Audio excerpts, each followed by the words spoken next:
تعلم الأفعال الأمر بالفارسية بالكتابة والنطق. بشكن، بشكن، بشكن. اكسر، بخر، بخر، بخر. اشتری، بازی کن، بازی کن، بازی کن. العب، بنوش، بنوش، بنوش.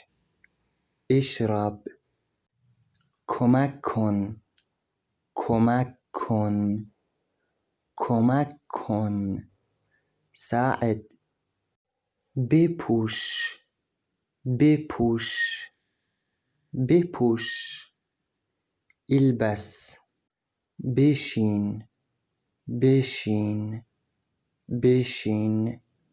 اجلس، بفروش، بفروش، بفروش. بع، بخور، بخور، بخور. کل، برو، برو، برو. اذهب، بیا، بیا، بیا. تعال، بنویس، بنویس، بنویس. اكتب. لا تنسوا الاشتراك بالقناة. شكرا.